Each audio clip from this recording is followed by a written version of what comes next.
Good morning guys. कैसे हैं आप सब लोग? मैं उम्मीद करता हूं कि आप लोग हमेशा की तरह काफ़ी अच्छे होंगे और मैं भी काफ़ी अच्छा हूं। तो आज हम बात करेंगे सोनेट 34 बाय विलियम शेक्सपियर। तो हम बात करते हैं फर्स्ट क्वार्ट्रेन की, और जो इस फर्स्ट क्वार्ट्रेन का मैसेज है वो ये है: तुमने मुझे होप दी पर फिर मुझे छोड़ दिया। तो चलिए शुरू करते हैं। तुमने मुझे इतनी खूबसूरत सुबह की उम्मीद क्यों दी, और मुझे बिना प्रोटेक्शन के सफ़र पर भेज दिया, और फिर रास्ते में ये काले बादल मुझ पर छा गए और तुमने अपनी रोशनी इन धुंधले बादलों में छुपा ली।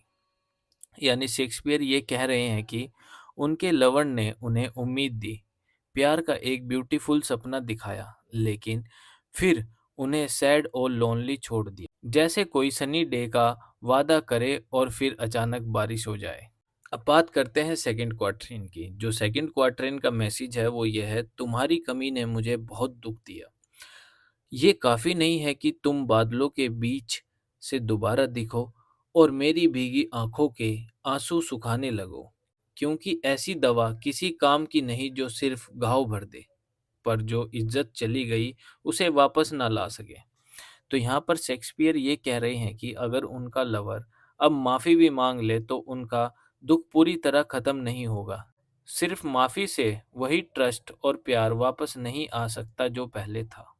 अब बात करते हैं थर्ड क्वार्टरन का, और थर्ड क्वार्टरन का जो मैसेज है वो ये है: तुम्हारी आंखों के आंसू ही मेरी दवा है। तो शुरू करते हैं। तुम्हारी शर्म मेरी दुख की दवा नहीं बन सकती, चाहे तुम कितना भी पछताओ। मेरा नुकसान हो चुका है।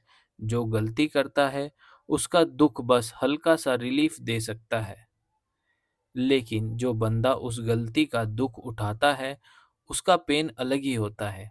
तो जो शेक्सपियर है वो कह रहे हैं कि चाहे उनका लवर कितना भी रिग्रेट करे, शेक्सपियर का पेन पूरी तरह खत्म नहीं हो सकता। गलती करने वालों का पछतावा थोड़ा रिलीफ दे सकता है, पर जो बंदा उस गलती का असर झेल रहा है उसका दुख अलग होता है। अब बात करते हैं फाइनल कपलेट की, और जो फाइनल कपलेट का मैसेज है वो ये है: लेकिन तुम्हारे आंसू ही मेरी दवा है। तो चलो शुरू करते हैं। लेकिन जो आंसू तुम प्यार में बहा रहे हो वो मोतियों जैसे कीमती हैं, और वो इतने अनमोल हैं कि तुम्हारी सारी गलतियों को माफ़ कर सकते हैं। यानी शेक्सपियर ये कंक्लूड कर रहे हैं कि उनके लवर का पछतावा इतना जेन्युइन है कि उनके आंसू ही एक वैल्यूएबल माफ़ी बन गए हैं। प्यार में अगर रिग्रेट रियल हो तो वो सब कुछ सुधर सकता है। तो जो इस सोनेट का मैसेज है वो ये है: ये सोनेट बिट्रेल और फॉरगिवनेस की कहानी बताती है। प्यार में उम्मीद मिलती है, फिर दुख होता है, और फिर अगर रिग्रेट रियल हो तो माफ़ी भी मिल सकती है। शेक्सपियर हर्ट हैं, पर उनका लवर जेन्युइन रिग्रेट दिखाता है, इसलिए वो माफ़ कर देते हैं। तो ये था आज का हमारा छोटा सा एक्सप्लेनेशन। उम्मीद है आपको पसंद आया होगा। मिलते हैं फिर से एक नए सोनेट में, तब तक के लिए गुड बाय।